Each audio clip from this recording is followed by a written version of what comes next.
sampaikan lagi muatan pelajaran, tetapi langsung disebutkan KD yang akan dibahas. Seperti yang kemarin itu kan misalnya ada anak misalnya, saya Nathan Prasetyo akan menyampaikan materi IPA seperti itu. Nah, sekarang itu contohnya. Nah, di PJBL yang kedua nanti diharapkan tidak ada lagi menyebutkan mata pelajaran, tetapi langsung misalnya di sini kita akan belajar tentang gaya. Nah, seperti itu contohnya. Kemudian yang keempat, guru akan mengawali proyek itu dengan memberikan stimulus. Stimulus ini bisa berbentuk cerita ataupun video. Tadi waktu di sesi pertama sudah disampaikan bahwa setiap guru nantinya akan memberikan stimulus ini untuk memberikan literasi kepada anak-anak sebagai awal dari pembuatan proyek. Yang kelima, proyek tetap dikerjakan secara kelompok. Jadi ini masih secara kelompok untuk pengerjaan proyeknya ini. Lalu proses pembelajaran dalam PJBL yang kedua ini, yang pertama, peran orang tua sebagai mitra guru, bukan pengganti guru di rumah. Maksudnya di sini untuk membantu membuat video, memotivasi, menyemangati anak dan lain-lain, bukan mengerjakan tugas anak. Kemudian yang kedua, video ataupun stimulus dan literasi yang sudah termuat KD-nya beserta soal PBL itu akan dikirim serentak 1 minggu sekali. Kemudian, anak setiap hari nantinya wajib mengisi jurnal siswa dan daily activity atau kegiatan sehari-hari yang akan dipantau guru setiap hari. Jadi nanti Bapak Ibu guru wali kelas itu akan memantau jurnal siswa ini atau kegiatan siswa ini setiap hari. Selanjutnya, model jurnal siswa untuk kelas 4 akan menggunakan OneNote pada MS Teams. Nanti akan disosialisasikan. Yang kelima, setelah stimulus di-share, nanti siswa beserta kelompok akan membahas, menentukan model proyeknya. Bisa berbentuk podcast ataupun video. Nah, tentunya juga setiap kelompok akan menentukan tema yang akan dikerjakan itu temanya apa proyeknya. Kemudian, proses pengerjaan proyek masih sama seperti PJBL yang pertama. Hanya saja untuk PJBL yang kedua dan ketiga ini nanti dibuat lebih singkat durasinya. Dan tidak disebutkan lagi muatan pelajarannya. Tadi sudah saya sampaikan, nggih. Selanjutnya, materi-materi dalam proyek itu dirangkai saling berkaitan. Jadi saling berhubungan dalam sebuah cerita ataupun video. Kemudian, guru akan memberikan pendampingan per kelompok. Masih sama seperti PJBL 1, PJBL yang pertama, itu guru akan memberikan bimbingan, pendampingan per kelompok melalui Vicon ataupun Vicol lewat WA. Begitu. Nah, ini sedikit contoh stimulus yang nantinya akan kita berikan untuk sebagai bahan literasi untuk proyek anak-anak. Di sini bentuknya itu podcast bisa, juga video juga bisa, nggih. Nah, ini modelnya percakapan antara saya, Pak Andri dan juga Pak Pri. Ini sedikit contohnya saja. Gitu ya Pak Andre ya. Ya, Bu. Jadi tidak saya bacakan untuk stimulusnya tadi supaya menghemat waktu saja. Ini tadi yang bisa saya sampaikan untuk penjelasan tentang proyek akhir untuk PJBL 2 dan juga tentang PBL, nggih. Nah, untuk selanjutnya nanti bisa disambung oleh Pak Andre untuk penjelasannya dan juga mungkin akan pemberian penjelasan tentang OneNote, nggih Pak, nggih. Ya, terima kasih, Bu. Iya, sebentar ini saya. Bisa di stop dulu. Ya, oke, sebentar nggih. Ya, Bapak Ibu yang kami hormati, seperti apa yang sudah disampaikan oleh Bu Ana terkait dengan kegiatan pembelajaran berbasis proyek di kelas 4 untuk mengisi di sisa akhir semester atau penilaian akhir tahun, kami sudah memisahkan, mengurai beberapa kompetensi dasar. Jadi kami urai lalu kami gabung, kami buat menjadi 2 proyek yang akan dikerjakan bersama anak-anak selama sisa waktu akhir tahun ini. Jadi betul acuannya bukan lagi buku, paket, Jadi buku paket yang kami bagikan itu hanya sebagai referensi anak untuk belajar. Tadi sudah dikatakan bahwa yang terpenting adalah ketuntasan KD-nya, bukan bukunya selesai atau tidak. Maka dari itu KD yang akan kami berikan atau kompetensi itu sudah kami rangkai seefisien mungkin, seesensial mungkin, sehingga tidak banyak materi tetapi KD-nya tercapai. Tujuannya adalah itu. Dan ini juga sudah menjadi harapan pemerintah. Lalu juga terkait dengan kegiatan AKM yang tadi sudah sedikit disinggung, maka untuk soal-soal pun akan kami coba, akan kami mulai di kelas 4 ini sudah mengarah ke proses berpikir nalar yang kritis. Nanti akan coba saya share sedikit tentang soal-soal yang akan diberikan kepada anak-anak. Jadi bukan lagi banyak pilihan ganda isian, tetapi sudah proses penalaran. Untuk itu saya mohon izin share screen sebentar. Ya. Sudah terlihat, Jeh? Bentar, Pak. Belum.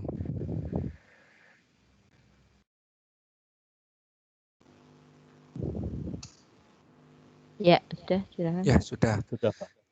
Ya. Jadi stimulus tadi yang dikatakan Bu Ana nanti akan kami berikan dalam bentuk video. Nanti dalam video itu anak-anak sederhana saja nanti dalam kelompok menirukan atau menduplikasi cerita yang kami berikan. Nanti untuk naskah dan lain sebagainya bisa mengadopsi dari naskah yang sudah kami buat. Lalu untuk soal pengetahuan Bapak Ibu, ini kami akan menerapkan soal berbasis pemecahan masalah atau disebut problem based learning. Jadi jangan khawatir Bapak Ibu, nanti kami akan mendampingi sampai anak-anak itu bisa bernalar ya. Jadi nanti modelnya adalah kami akan berikan sebuah video, contohnya di sini. Ya, ini salah satu contoh ya. Ada video, kami minta anak-anak melihat, lalu kami berikan sebuah permasalahan. Ada beberapa permasalahan, ini misalnya adalah PPKN terkait kewajiban dan hak di masyarakat. Nah, nanti kami akan melihat jawaban anak berdasarkan perspektif anak masing-masing. Lalu bagaimana Pak kalau misalkan anak kami belum bisa sepenuhnya berproses dalam soal ini? Tidak masalah Bapak Ibu, dalam penilaian rubrik itu kami bantu sampai anak-anak bisa. Di paling akhir nanti siswa masih memerlukan bantuan guru dalam menjawab proses penalaran ini, itu masih bisa mendapat nilai istilahnya KKM. Jadi dalam proses ini memang bertahap. Jadi kami akan bantu sampai proses anak itu bisa menjawab satu soal ini selesai. Dan tidak banyak Bapak Ibu, setiap muatan mungkin hanya ada 1 sampai 3 soal saja. Dan anak-anak sebenarnya tidak tahu sebenarnya mau Pak kok jawab soal ini, terus artinya itu belajar IPA apa IPS apa. Sebenarnya anak-anak nggak perlu tahu, tidak perlu, itu hanya untuk konsumsi kami. Tetapi nanti secara tidak sadar anak-anak sudah otomatis menjawab KD yang kami berikan. Jadi ini seperti ini, hanya 1, hanya 2, hanya 3. Tetapi proses berpikir kritisnya yang kami itu kedepankan. Begitu.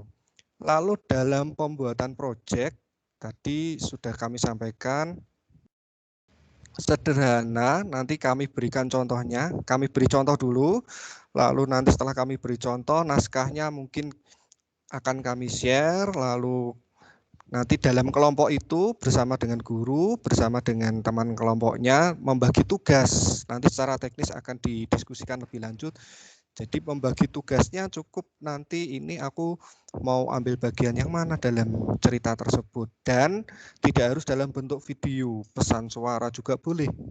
Nah nanti dalam proses penggabungannya, sekali lagi tadi sudah disampaikan guru akan berperan aktif. Maka dari itu kalau ada yang merasa kesulitan silakan dikomunikasikan dengan kami. Jadi untuk model PJBL kelas 4 semacam itu, singkat bentuk produknya, lalu soalnya tetapi membutuhkan proses bernalar. Lalu untuk berikutnya tentang OneNote, Bapak Ibu, kami akan itu sebenarnya hanya alternatif saja, Nji. Alternatif kalau Bapak Ibu sudah ada laptop, maka OneNote itu sebenarnya sudah ada di aplikasi. Halo Pak Andre. Ada masalah kelihatannya, Bu Ana. Halo. Oh ya. Halo, Pak Andre. Halo. Pak Andre. Ya. Lanjut, Andre. Lanjut. Ya. Oh ya. Oke, masih kurang sedikit, Pak. Ya, jadi di dalam Microsoft Teams tinggal melihat kolom kelas masing-masing, lalu di kolom general nanti ada kelas notebook. Ya, nanti akan muncul sendiri di HP ataupun di laptop sudah ada, nanti tinggal mengisi. Jadi kelebihannya adalah ini Bapak Ibu, di OneNote itu yang bisa melihat jawaban hanya guru dan siswa tersebut. Jadi siswa lain tidak bisa melihat pekerjaannya masing-masing. Maksudnya tidak bisa melihat pekerjaan teman yang lain. Kalau Bapak Ibu selama ini ngirim di tim, misalkan buat folder, lalu di dalamnya bersih jawaban, nanti ada kemungkinan teman yang lain yang belum ngumpul bisa lihat dari jawaban tersebut. Maka nanti kami akan coba untuk pakai OneNote kelas tadi supaya privasi anak itu semakin terjaga. Jadi yang tahu hanya anak tersebut dan guru, dan komentar yang diberikan guru itu pun yang tahu juga anak tersebut, di mana kurangnya, di mana lebihnya. Itu salah satu yang akan kami coba kembangkan. Tetapi kalau ke depan misalkan Bapak Ibu ada kendala, nanti bisa kami komunikasikan. Misalkan, Pak, kami kesulitan nih untuk upload di Microsoft Teams di jurnal atau di OneNote-nya. Ya, kami tetap membuka kesempatan nanti dikirim lewat PA. Begitu. Intinya bahwa pembelajaran berbasis proyek di akhir ini akan lebih mengedepankan pada ketuntasan kompetensi dasar.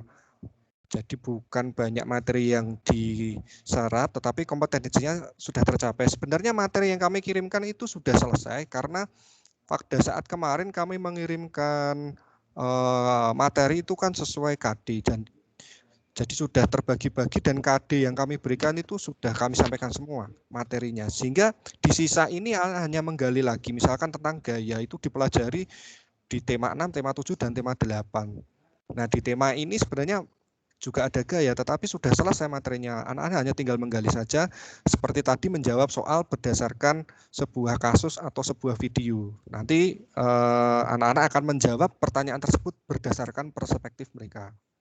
Begitu. Lalu untuk penilaian, Bapak Ibu, penilaian misalkan kemarin ada pertanyaan, Pak, kalau kelompok nih Pak, ada anak yang nggak aktif, nanti kan otomatis tertolong Pak nilainya dari teman-teman yang yang aktif. Lalu bagaimana kok tidak tidak adil, kayaknya kok yang aktif dan yang nggak aktif kok sama nilainya. Bapak Ibu, dalam proses penilaian tetap kami melihat partisipasi aktif dari setiap anak. Ya, jadi yang aktif lalu yang kurang nanti kami tahu, karena kami tergabung dalam grup WA masing-masing. Di dalam percakapan itu kan ada deadline, kapan harus mengumpulkan, kapan harus diskusi. Nah, dari situ kami bisa melihat kok ada siswa yang aktif, ada siswa yang tidak. Itu nanti juga masuk ada penilaian tersendiri. Jadi Bapak Ibu jangan khawatir, dan akan kami bantu sampai KD itu tercapai. Lalu ada yang tambahan lagi untuk penilaian, Bapak Ibu, tadi saya lupa belum sampaikan bahwa yang kami nilai itu bukan konten videonya. Wah, videonya bagus, ada animasinya, ada tulisannya macam-macam, gambarnya macam-macam. Tetapi kalau isinya tidak sesuai dengan kompetensi, ya otomatis nilainya juga berbeda, karena yang kami ukur adalah prosesnya dan kompetensinya. Jadi Bapak Ibu jangan khawatir, Pak, kok buat video lagi kami nggak bisa nih menggabungkan video. Tidak apa-apa, nanti komunikasikan dengan kami yang akan mengolah, Bapak Ibu. Jadi yang kami nilai bukan videonya, bagus hendaknya, tetapi adalah isinya, sesuai tidak dengan kompetensi dasar yang akan dicapai. Begitu. Lalu ada sedikit inovasi lagi di kelas 4 nanti karena sudah masuk ke YouTube, maka kami akan gunakan penilaian berprosentase dengan netizen. Jadi nanti benar saya sharekan, dalam nilainya akan ada partisipasi masyarakat. Nah, ini masih dalam kajian juga semacam ini. Jadi nilai produk berapa persen, nilai dari pengetahuan berapa persen, nilai dari netizen berapa persen. Begitu. Tapi nanti secara teknis akan kami jelaskan secara khusus. Minimal dalam satu kelompok itu bisa like. Misalkan 7 anak ya Bapak Ibu, 7 anak semuanya bisa like semua, maka sudah memenuhi kriteria. Nah, dalam satu hitungannya nanti kami kan masih 2 proyek ya. Dalam satu kelas misalkan ada 35 katakanlah 30 anak, nanti nilainya paling tidak maksimal nanti bisa 30 anak dalam kelas tersebut bisa memberikan kontribusi untuk memberikan like. Artinya apa? Publikasi ini merupakan salah satu tahap akhir di PJBL. Nah, apabila ada orang yang melihat video tersebut like, maka otomatis konten yang dibuat anak-anak, produk yang dibuat anak-anak itu bermanfaat bagi orang lain. Semacam itu. Lalu untuk OneNote Class tadi kami akan berikan waktu khusus atau mungkin tutorial saja kami kirim nanti kepada Bapak Ibu di kelas 4. Gitu. Tapi nanti kami lihat juga, andai kata Bapak Ibu itu merasa kesulitan, tidak apa-apa, nanti kami dikomunikasi lagi dengan kami. Itu terkait PJBL di akhir tahun ini. Jadi intinya adalah nanti PJBL-nya dipersingkat untuk durasinya, lalu naskah atau proyeknya seperti apa, nanti kami akan beri contoh dahulu. Nanti anak-anak bisa menduplikasikan atau menirukan, nah, beserta naskahnya nanti akan kami bantu. Kami sudah ada, lalu nilainya ditambah persentase dari like tadi, lalu ada OneNote Class untuk media pengiriman dari soal-soal tadi. Begitu dari saya, nanti Pak Yono akan menambah terkait dengan AKM. Jadi langsung ke Pak Yono, Bu Ana baru tanya jawab, monggo Pak Yono. Silakan Pak Yono. Mungkin mic-nya bisa dinyalakan dulu, Pak. Selamat malam, Bapak Ibu. Selamat malam. Selamat malam, Pak Yono. Selamat malam, Pak Yono. Saya akan menyampaikan AKM.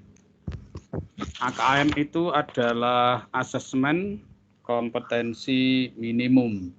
Bapak Ibu pirsa bahwa sekarang sudah tidak ada ujian nasional. Rasanya ayem karena tidak akan menyiapkan anak-anak untuk berjuang, berperang dalam ujian. Tetapi yang akan dipakai sekarang adalah AKM, yang akan diukur adalah sekolahannya. Lalu sekolahannya bagaimana? Nanti akan ada cara yang dipakai adalah yang pertama hubungannya dengan literasi. Yang kedua hubungannya dengan numerasi. Yang ketiga adalah karakter.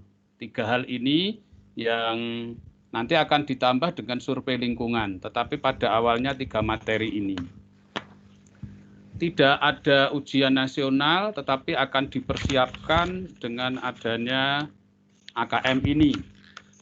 Mengapa Pak Yono masuk di kelas 4? Karena pelaksanaan AKM itu ada di kelas 5. Jadi tidak di kelas 6, tapi di kelas 5. Oleh karena itu persiapan matang di kelas 4. Maka anak-anak kelas 4 ini akan ikut dipersiapkan dalam AKM tahun depan, karena tahun depan sudah masuk kelas 5. Untuk jenjang SD itu kelas 5, yang SMP kelas 8, yang SMA kelas 11. Kita akan fokus pada yang kelas SD. Jadi Kalau yang sudah pada akhir tahun kelas 6 akan ujian, nanti kelas 6 ujiannya tidak ujian nasional tapi ujian sekolah. Lalu AKM itu akan dilaksanakan di kelas 5. Subjeknya tidak semua murid. Kalau ujian nasional kan semua murid harus ikut. Sedangkan untuk AKM hanya diambil sampel dari murid. Yang akan mengambil bukan sekolah, tetapi Kemendikbud nanti akan memilih anak dari kelas 5 setiap sekolahan, siapa yang mendapat tugas untuk ikut tes itu. Kemudian tingkatan jenisnya adalah low stake. Model soalnya, tadi kalau Pak Andri menyampaikan soalnya beda, yang nanti akan disampaikan masih ada pilihan ganda, kemudian juga ada pilihan ganda yang kompleks, kemudian ada menjodohkan, ada isian, ada urean. Hanya soalnya modelnya sudah lebih tinggi tingkatannya. Oleh karena itu setiap kali harus dilatihkan ini. Kemudian periodenya nanti akan ada pengerjaan tes ini selama 2 hari. 1 hari 75 menit, hari berikutnya 75 menit. Berarti 2 hari memakan waktu kurang lebih 150 menit. Sebenarnya intinya hanya 140 menit. Kemudian modal pelaksanaannya adalah dengan full online, supervised, utamanya adalah semi online dan offline untuk sekolah tertentu yang mungkin tidak bisa terjangkau. Kemudian penilaiannya adalah computer reset, multistage, adaptif. Jadi nanti dari pengerjaan anak itu akan dikembalikan kepada sekolah, hasilnya seperti apa. Yang pokok, kalau nanti hasilnya kurang baik, berarti sekolah bersama-sama dengan peserta didik akan memperbaiki proses pembelajaran sehingga pada tahun berikutnya hasilnya lebih baik. Oleh karena itu persiapannya memang tidak bisa didadak hanya kelas 5, maka nanti akan menyiapkannya sejak awal. Paling tidak kelas 3, kelas 4 sudah dipersiapkan sehingga kelas 5 sudah siap pakai. Ini hubungannya dengan AKM, nanti pada pertemuan-pertemuan berikutnya kami akan menyampaikan kepada Bapak Ibu Guru kelas 4 yang nantinya juga akan sampai kepada orang tua. Mengingat waktunya sekarang sudah hampir jam 9 dan mungkin kegiatan ini akan segera diakhiri. Namun sungguh saya berharap agar ini tidak dijadikan beban bagi anak kita, tetapi marilah kita bersama-sama menyiapkan bekerja sama antara anak, Bapak Ibu Guru, dan orang tua. Sekian Pak Andre, terima kasih. Terima kasih Pak Yono atas penjelasannya. Tadi sudah sedikit disinggung oleh Pak Yono tentang AKM. Jadi Bapak Ibu tidak usah khawatir, tidak ada konsekuensi terkait dengan AKM ini. Tadi sudah disampaikan bahwa ini hanya untuk mengukur sekolah kita itu berada di mana. Seandainya hasil kurang baik, kita tingkatkan bersama-sama lagi. Kalau ujian nasional itu kan sebagai hakim tidak tercapai maka anak tidak lulus. Kalau AKM ini mengukur sejauh mana pemahaman anak. Maka yang paling penting adalah literasi. Literasi itu banyak tadi sudah disampaikan, membaca, melihat, mendengar. Kalaupun dalam bentuk video maka harus dilihat berulang-ulang tidak masalah. Yang penting bisa memahami maksud dari video tersebut. Termasuk juga soal-soal tadi bacaan dan lain sebagainya. Intinya adalah literasi anak. Jadi kita bersama-sama mari untuk meningkatkan literasi kita semua, membaca, melihat tayangan. Jadi tidak hanya sekedar melihat tapi memahami. Begitu nanti dalam pelaksanaannya ada soal pilihan ganda sudah disampaikan, isian singkat dan uraian. Pilihan ganda kelihatannya pilihan ganda tetapi memang membutuhkan proses bernalar. Maka dari itu kami memulai dari soal-soal yang membutuhkan proses bernalar anak-anak. Begitu Bu Ana, waktu kami kembalikan. Nggih, matur nuwun Pak Yono dan juga Pak Andre atas penjelasannya. Langsung saja saya buka untuk sesi tanya jawab. Monggo bagi Bapak Ibu yang ingin mengajukan pertanyaan berkaitan tentang PJPL ataupun mungkin tentang AKM, kami persilahkan.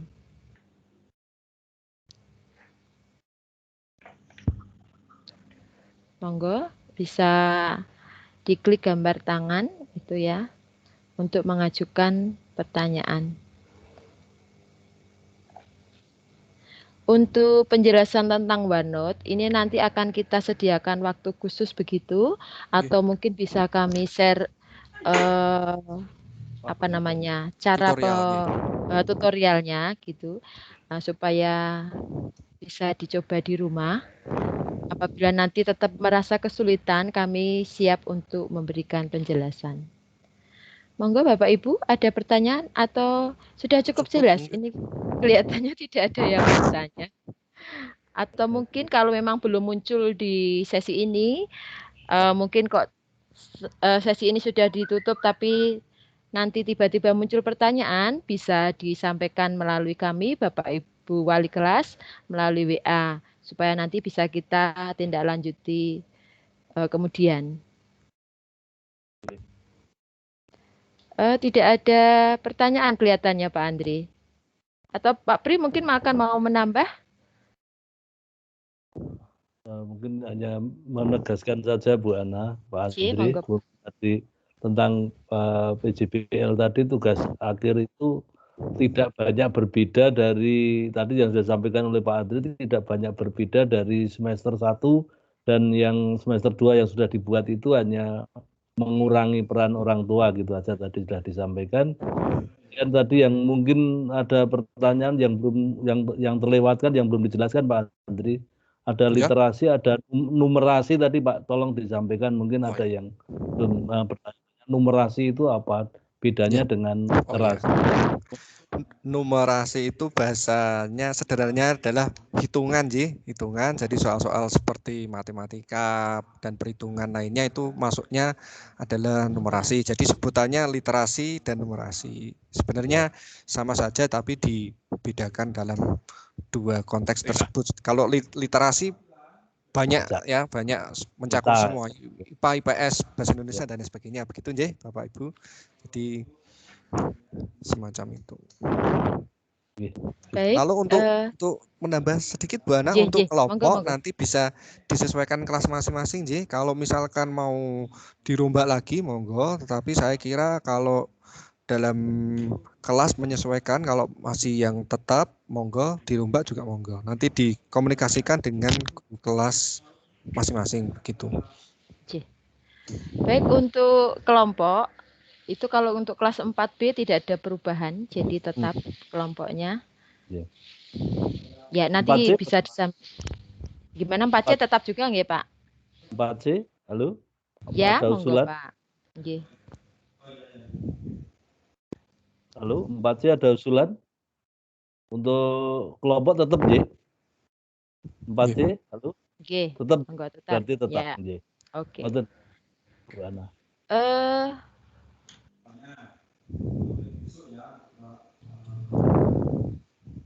Cukup Bapak Ibu? Cukup? Nggih, cukup. Oke. Bapak Ibu, terima kasih sekali atas kebersamaan. Saya ulangi lagi, terima kasih dan terima kasih. Sampai larut malam kami meminta waktu Bapak Ibu. Nggih. Terima kasih untuk kebersamaan kita, terima kasih masukannya, terima kasih usulannya untuk kami semua. Kedepannya kami berharap itu semua bisa memperbaiki kinerja kita sebagai Bapak Ibu Guru, dan juga untuk kemajuan anak-anak kita semua. Ngaten Bapak Ibu, saya ucapkan banyak terima kasih. Mohon maaf apabila ada kekeliruan di sana sini. Maaf sekali lagi. Terima kasih. Sugeng dalu berkah dalem. Sugeng dalu, Selamat malam, berkah dalam. Jika masih ada pertanyaan bisa dikirimkan melalui WA, Terima kasih. Pak. Matur suwun sedanten. Selamat istirahat. Salam buat anak-anak, tetap semangat. Bu. Lalu salam. Lalu matur nuwun. Dalem.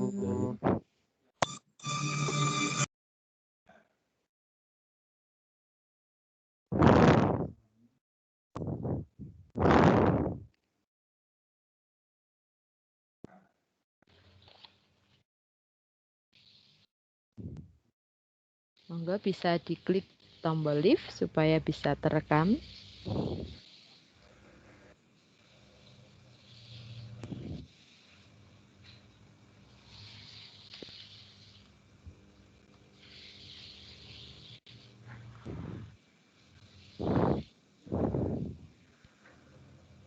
Wah, ana sing urung keluar kok. Tak hapus dulu. Jennifer, Serafin. Tak hapus pin Ya. SIM rekaman. Wes. Oke. Yes. Oke, sudah.